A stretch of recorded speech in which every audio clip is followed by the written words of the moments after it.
पाक लष्कराच्या गोळीबारामध्ये सीमेवरील घरांचं मात्र नुकसान झालेलं आहे।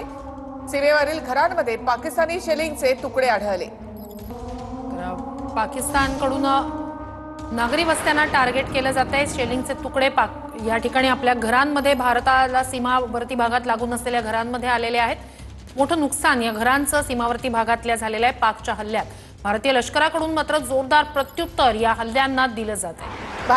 भारताच्या सीमेकडची काही जी भाग आहे म्हणजे पूंछ आहे, राजौरी आहे, ही सगळी हा जो भाग आहे तो पाकिस्तानच्या अगदी सीमेला लागून आहे आणि त्यामुळे पाकिस्तानच्या सीमेवरून तिथून जोरदार गोळीबार या ठिकाणी केला जात होता, शेलिंग फेकले जात होते। तर राजौरीमध्ये पाकिस्तानने केलेल्या हल्ल्यात घरांचं, वाहनांचं कसं नुकसान झालेलं आहे त्याची ही दृश्य आपण पाहतोय। पाकिस्तानकडनं या ठिकाणी गोळीबार करण्यात आला, शेलिंग टाकण्यात आले, तर त्याची ही दृश्य इथे आपण पाहतो की घरांचं नुकसान झालंय, वाहनांचं देखील, घराच्या बाहेरची वाहनं होती त्यांचं देखील नुकसान झालेलं आहे। तर पाकिस्तानकडनं ज्या गोळीबार या ठिकाणी केला जातोय तर त्याची ही दृश्य जी आहे ती आपण पाहतो।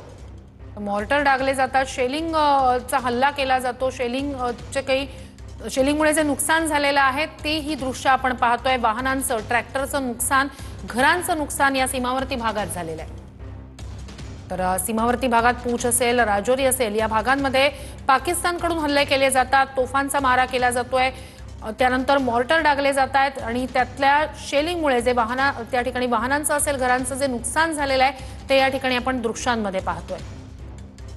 तर पूंछ, राजौरी, पूंछमध्ये नागरी वस्त्यांना टार्गेट करण्यात आलेलं होतं। पाकिस्तानच्या हल्ल्यात कशा प्रकारे त्या ठिकाणी नागरी वस्त्यांना मोठं नुकसान पोहोचतंय त्याची ही दृश्य आपण पाहतोय। शेलिंग पाकिस्तानकडून जे केलं जात आहे त्यामुळे मोठं नुकसान या ठिकाणी होतंय।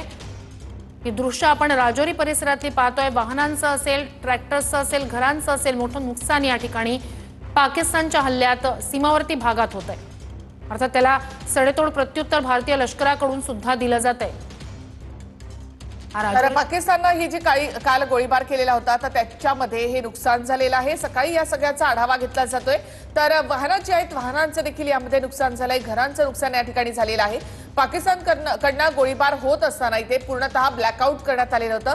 सीमावर्ती भागामध्ये सगळ्याच गावांमध्ये ब्लॅकआउट करण्यात आलेलं होतं आणि त्यानंतर सुद्धा आपण पाहिलं की 8 नंतर साधारणतः पाकिस्तानकडनं ड्रोन, मिसाईलचे हल्ले, त्याचबरोबर शस्त्रसंधीचं उल्लंघन करत त्या ठिकाणाहून पाकिस्तानमधून गोळीबार देखील केला जात होता। भारताने फक्त दहशतवादी स्थळांना लक्ष्य केलं तर पाकिस्तानकडनं मात्र इथे सर्वसामान्य नागरिकांना देखील लक्ष्य केलं जात होतं। तर रात्रभरात एकीकडे भारताच्या अनेक शहरांवर ड्रोन आणि मिसाईल हल्ल्याचा प्रयत्न, दुसरीकडे सीमावर्ती भागातल्या नागरी वस्त्यांना टार्गेट पाकिस्तान करतंय। मात्र दोन्ही बाजूंनी, दोन्ही भागात भारताकडून सुद्धा तितकंच चोख प्रत्युत्तर दिलं जातंय।